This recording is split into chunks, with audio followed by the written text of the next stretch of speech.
It's an unbelievably exciting process to go through, to be doing research in tandem with policymaking and thinking about how to deliver solutions to people much more quickly and much more tangibly at the end of a year. The Agile Initiative is a bold experiment in how we do research, trying to do research much more quickly so that we can address the catastrophic environmental degradation that we're facing globally. If you look at the current environmental challenges across the world, we don't have many years to come up with solutions. We have to achieve major structural change within the course of decades. Often the time frame of policy and the time frame of science works at very different paces.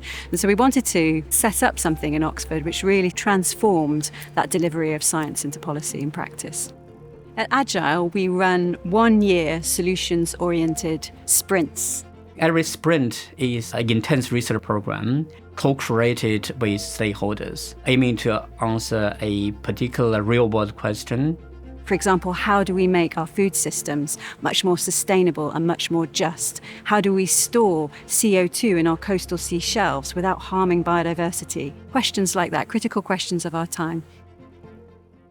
Now I'm co-directing one of the sprints that's focused on how we can reduce the biodiversity and nature impacts of the UK economy's investments abroad, and in how we can scale up investment in nature here in the UK. We're working directly with DEFRA on a kind of large-scale policy angle and how to create the enabling institutions for doing nature finance better. But we're also working at the local scale with local implementation partners like the Oxfordshire Local Nature Partnership to see how this stuff works in practice.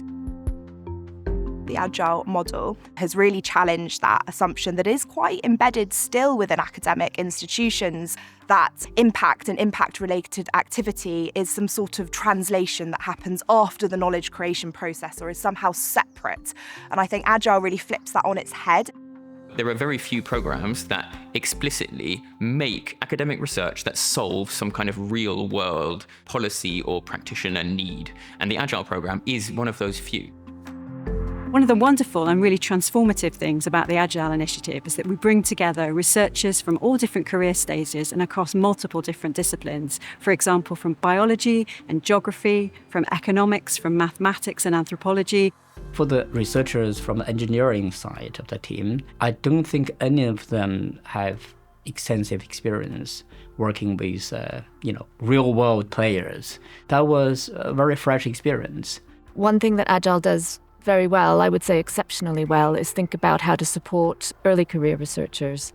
I only had the opportunity to be able to apply for a program that explicitly supports early career researchers and to lead a kind of major funding program because the Agile Initiative exists. The Agile sprint we're working on is called Is Nature a Policy Solution to Mental Health in Schools? We work with people in the Oxford Botanic Gardens who've really given us insights into how to use nature resources to think about mental health and well-being. And we also work with a group of young people advisors. So they've been instrumental in helping us design these programs. They've also talked a lot to the policymakers, and we've gone together to Westminster with these young people to talk to teachers and to policymakers about the nature-based programs they would like to see in schools. I think Agile is a rather kind of different experiment, right? And nobody knew that this was entirely possible. I think we are still learning in Agile, but from the journey that we have had, this type of research is certainly both very meaningful but also feasible. It can be very, very important, certainly not only for environmental research, but also for research in other areas.